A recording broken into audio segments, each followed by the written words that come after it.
Salut les Vatosokos, j'espère que tout le monde se porte bien. On se retrouve pour une nouvelle petite vidéo pendant la trêve internationale. Comme il n'y a pas de match, on en profite pour parler d'autres sujets qui concernent le Paris Saint-Germain évidemment. D'autres sujets qu'on n'a pas le temps de parler quand il y a les matchs. Donc aujourd'hui je voudrais parler tout simplement des salaires. Enfin je vais commencer par parler des salaires de certains joueurs du Paris Saint-Germain qui ont fuité. Et quand tu vois la somme qu'ils gagnent par mois, parce que je vais vous dire ce qu'ils gagnent par mois, et non pas sur une saison, parce que sur une saison, voilà, on sait à peu près tout ce qu'ils gagnent. C'est là que tu vois quand même qu'il y en a qui gagnent énormément d'argent et qui foutent rien sur le terrain. Et je vais citer une phrase du groupe NTM. L'argent pourrit les gens, j'en ai le sentiment. Et c'est la vérité. Et c'est la vérité. Plus tu gagnes d'argent, plus les joueurs qui gagnent d'argent, plus ils sont pourris sur le terrain. Plus ils s'en battent les escalopes sur le terrain. Voilà. Donc, il y a quand même un malaise. Et il faudra aussi que la direction du Paris Saint-Germain voit ça et qu'ils arrêtent surtout de payer et surpayer des joueurs qui ne le méritent pas surtout. Voilà. Donc, on va commencer. Alors, je vais vous donner le top 10, hein. Parce que je ne vais pas vous citer tous les joueurs, évidemment. Le top 10 des plus gros salaires mensuels de Ligue 1 et donc au Paris Saint-Germain. Parce que c'est que des joueurs du Paris Saint-Germain. Alors, le numéro 1, et comme par hasard, c'est celui-là qui nous déçoit le plus. Non, c'est pas Messi, c'est Neymar. Neymar, par mois, il gagne 4,83 € par mois. 4 millions, on va arrondir ça à 4 millions. 4 millions. Vous vous rendez compte, en un mois, il gagne 4 millions. Nous, en toute une vie de taf, on ne gagne pas les 4 millions, frère. Lui, en un mois, pour faire, soi-disant, ce qu'il aime le plus faire et ce qu'il sait le plus faire, il gagne 4 millions. Et en plus, il le fait mal. Tout en blessé. Et quand il joue, il n'est pas satisfaisant.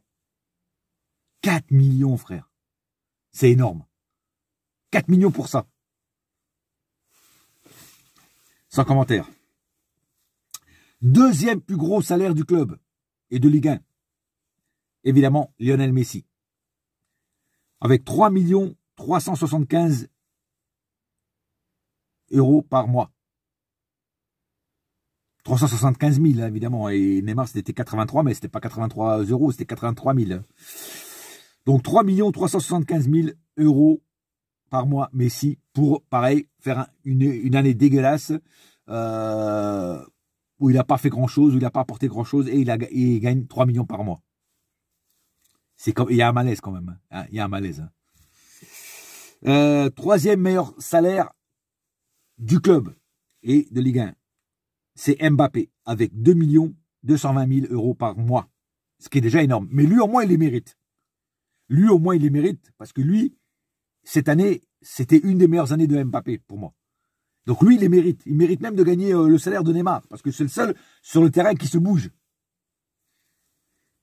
Pour moi, c'est le seul joueur qui mérite vraiment son salaire. Marquinhos, quatrième salaire du club avec 1 200 000. Lui aussi, il mérite son salaire. Bon, il a loupé son match contre le Real, il a loupé son match contre Monaco. Mais la plupart du temps, il était impeccable. Donc, il mérite son salaire.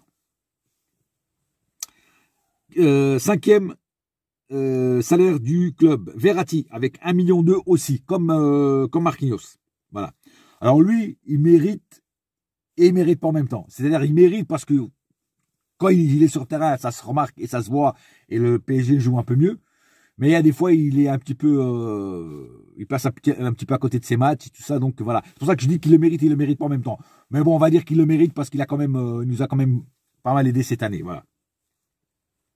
Sixième salaire du club. Alors là, pour moi, c'est une surprise. Je pensais pas voir ce joueur-là en sixième position. C'est Hakimi. Ouais, Hakimi avec 1 083 000.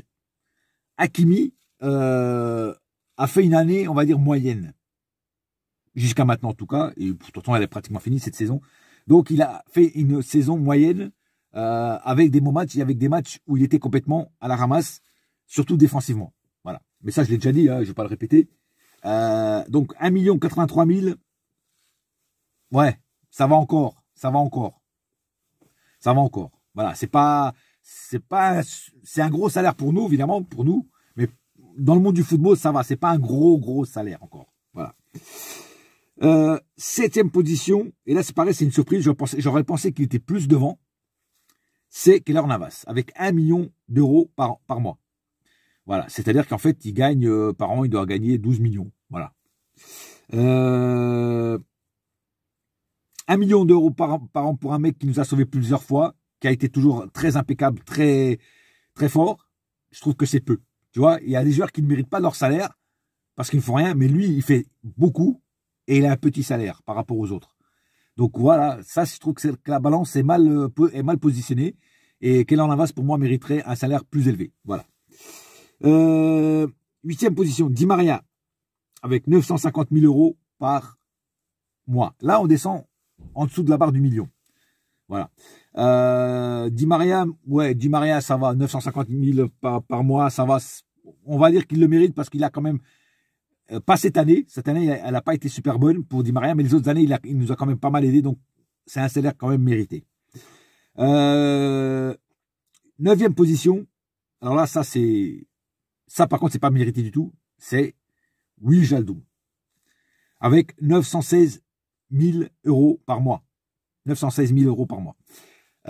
Salaire non mérité, parce que le mec, déjà, il joue des bouts de match. Les rares fois où il a été titulaire, il a été pas du tout bon. Donc, ça ne mérite pas un salaire comme ça, je te dis franchement. Voilà, c'est un joueur que, pour moi, je sais pas, je le vois pas rester à Paris, quoi. Parce que si c'est pour refaire une année aussi pourrie que cette année, voilà, quoi. Après, peut-être que s'il y a un autre coach qui vient, il va mieux l'utiliser, il deviendra le joueur qui était à Liverpool ou en équipe de Hollande. Parce qu'il n'y a qu'au Paris Saint-Germain où il n'est pas bon. Alors, il y en a qui disent peut-être qu'il est mal utilisé par Pochettino. Peut-être. Je vais bien le croire. Rai, rappelez-vous, première année dégueulasse, après, très bon. Voilà. Peut-être. Est-ce qu'il faut lui laisser une deuxième chance à Wijnaldum? Pourquoi pas? Pourquoi pas? Mais si tu vois qu'à la trêve hivernale, il est toujours aussi pourri, avec un autre coach, il faut le dégager. Et enfin, 10e salaire du club et de Ligue 1, Donnarumma, l'autre gardien, avec aussi 916 000 euros par mois. Ce qui n'est pas beaucoup pour un mec comme Donnarumma, mais c'est déjà très bien. Il doit sûrement gagner plus qu'il ne gagnait dans son ancien club. Alors, est-ce qu'il le mérite? Oui, il le mérite. Même si c'est pris 3 buts contre le Real, moi je dis toujours pratiquement, à part la boulette qu'il a fait, là c'est sa faute entièrement. Les 2 autres buts, c'est pas vraiment sa faute, c'est plutôt la défense qui s'est chiée dessus. Tu vois. On va pas remettre en cause le salaire juste sur un match, tu vois. Parce que dans les autres matchs, il nous a sauvé quand même pas mal, il a arrêté des pénaltys, donc tu vois, donc ouais, c'est mérité, c'est mérité. En plus, il gagne moins que Keylor Navas, c'est mérité. Voilà. Donc j'ai dit le top 10 des salaires du PSG. Alors c'est là que vous voyez qu'il y a quand même une incompréhension sur certains joueurs qui, pour moi, ne méritent pas. Et c'est pour ça que je dis qu'il faut dégager certains joueurs à cause de leur masse salariale. Je veux dire, si tu dégages un Neymar qui gagne quand même 4 millions par mois, bah, putain, avec ces 4 millions-là, tu peux aller chercher des autres joueurs, frère. Et ça, c'est en un mois. Dans une saison, il gagne 4 fois 12. Tu vois ce que je veux dire? Voilà. Donc, avec ces 4 fois 12, eh ben, tu peux aller chercher de très bons joueurs. De très bons joueurs. Et pour moins cher en salaire. Vraiment pour moins cher.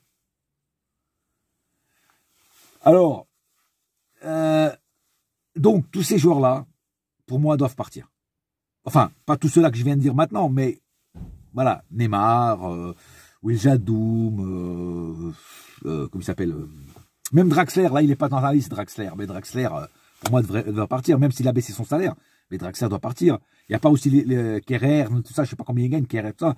Mais ils doivent quand même gagner bien 300 000 par mois, 400 000, tu vois. Kurzawa, alors Kurzawa, il lui gagne 500 000 par mois, je crois, 500 000 ou 600 000 par mois, et il a joué 3 minutes cette année. Ça, c'est vraiment un salaire qui n'est pas mérité. Après, je ne dis pas que c'est sa faute. C'est le club qui ne le fait pas jouer aussi. Tu vois ce que je veux dire? Mais c'est pas mérité. Après, là où est sa faute à Kurzawa, c'est qu'il a refusé des propositions qu'il a eues cet été pour aller dans d'autres clubs. En Turquie, en Angleterre, il a tout refusé. Il a préféré se la jouer cool chez lui en gagnant un bon billet à la fin du mois que son propre projet sportif personnel. Voilà. Et c'est ça que je reproche à Kurzawa. Voilà. Voilà. Donc il y a quand même beaucoup de joueurs. Et puis il y a Herrera, tout ça, enfin voilà, qui sont pas sur la liste, mais qui doivent gagner quand même pas mal. Paredes, tu vois. Voilà. Tous ces joueurs-là, pour moi, si tu les enlèves, eh ben, tu te fais un bon billet et tu peux aller chercher d'autres joueurs qui, certains gagneront pareil, mais au moins ils se défoncent sur le terrain, que d'autres qui gagnent autant ou plus et qui ne font rien. Voilà. Donc moi, je pense qu'il y a un sacré bon bout de ménage à faire cet été et j'espère qu'il sera fait. Et là, il n'y a pas le salaire de Pochettino qui doit être aussi bien grand, bien astronomique, et que c'est un coach qui propose pas grand-chose, voire même rien, et donc il faudra aussi le dégager. Voilà. Voilà, ça c'était ce petit sujet que je voulais parler avec vous. Maintenant, je voulais parler aussi d'un autre petit sujet. De Paredes, Di Maria et surtout de Messi. Pourquoi surtout de Messi? Parce que Messi a dit avant le match de Monaco qu'il était malade, qu'il ne pouvait pas jouer, qu'il était malade. On l'a tous cru. Ça arrive d'être malade, hein. Une petite grippe, un petit truc comme ça, tu vois, pas de problème. Mais par contre, pour prendre l'avion et aller avec sa sélection, il est plus malade, le mec. Pareil pour Di Maria, je crois qu'il était blessé. Il n'est plus blessé. Alors là, il faut qu'on m'explique. On a entendu dire des rumeurs comme quoi que le vestiaire et en général le PSG, la direction du PSG, est en colère contre Messi parce qu'apparemment Messi aurait menti sur sa pseudo-maladie, qu'il n'était pas malade en fait. Tu vois, qu'il a menti tout ça pour pas jouer le match, pour pas se blesser, pour aller jouer avec l'Argentine. Je vais dire un truc, si c'est vrai, ça, pour moi, c'est direct une amende, c'est direct, mais c'est impardonnable, ça. De mentir à ton club juste pour aller jouer avec ton pays, c'est vraiment lamentable de la part de ce joueur-là. Et ce qui est quand même bizarre, c'est que le mec, il est malade, mais le jour après, il prend l'avion, il part jouer avec sa sélection. Alors donc, c'est quand même bizarre, ça. Non, là, c'est impardonnable. S'il a menti, c'est impardonnable. Je vous le dis franchement, c'est impardonnable. Voilà. Et moi, que ce soit Messi ou un autre, dès que tu n'es pas honnête avec ta direction, avec ton club, tu dois partir. Parce que si tu commences à mentir, tu mens une fois, tu mens deux fois, tu mens trois fois, frère. Ça, c'est se foutre de la gueule du club. Ça veut dire, moi, je suis Messi, je vous emmerde, tout simplement. Voilà. Non, à un moment ou à un autre, il faudra quand même mettre de l'ordre dans ce vestiaire-là et mettre de l'ordre aussi, en général, dans le club. Parce que ça part dans tous les sens. Chacun à peu près fait ce qu'il veut. Donc à un moment ou à un autre, voilà, il faut remettre le train sur les rails. Pour que le train puisse avancer, il faut le remettre sur les rails. Parce que là, il est en dehors des rails. Et donc, moi, je dis qu'il faut vraiment quelqu'un qui soit à la direction du club, qui ait une forte personnalité. Moi, je pensais que Leonardo avait une forte personnalité et qui pouvait remettre de l'ordre, mais je me suis un petit peu trompé, voire même bien trompé, parce que le seul Leonardo là n'est plus le même Leonardo qu'avant. Alors oui, il gueule sur les arbitres, il gueule sur ci, il gueule sur là, mais il ne gueule pas sur les joueurs. Alors après, est-ce qu'il a une consigne de plus haut, de la part de Nasser, de la part de l'émir, de ne pas gueuler sur les joueurs? Peut-être, on ne le sait pas. On ne le sait pas. Mais si c'est ça, si c'est vrai, que de là-haut, ils ont dit, non, tu peux pas les engueuler, les joueurs, parce que ceci, parce que cela, ça c'est débile. Ça c'est quand les mecs, ils ont rien compris au foot. À un moment ou à l'autre, il faut pousser des coups de gueule, et il faut remettre. C'est même pas le village au centre l'église au centre du village, c'est la cathédrale au centre du village, frère. Parce que là, c'est plus possible. Donc, s'il donne des ordres à Leonardo pour leur dire, ouais, comme la dernière fois, ouais, un jour ou l'autre, vous la gagnerez, c'est pas grave, vous la gagnerez un jour ou l'autre. Ça, tu peux pas faire ça. Tu peux pas aller dans un vestiaire après une défaite contre le Real et dire un truc comme ça. Tu rentres dans le vestiaire et tu gueules un bon coup. Vous êtes tous des baltringues. En 5 minutes, 10 minutes, on a perdu un match, vous êtes décomposés. Et c'est ça qu'il fallait le dire. Pas, oh, les mecs, c'est pas trop grave. Je vous paierai à dîner ce soir. On ira bouffer au Fouquet's. Hein, je vous paierai du caviar, du foie gras, du bon champagne. Voilà. Non. Et à un moment, il faut arrêter de se foutre de notre gueule. Voilà. Moi, c'est ce que je pense. Voilà. Et donc, il faut remettre de l'ordre dans ce club parce que ça part vraiment à la dérive. Voilà, c'est tout pour l'instant. C'était sur ces deux petits sujets-là que je voulais vous parler. En attendant, on verra bien ce qui se passe dans les prochains jours. Il y a toujours des nouveautés qui arrivent avec Paris, surtout pendant les trêves.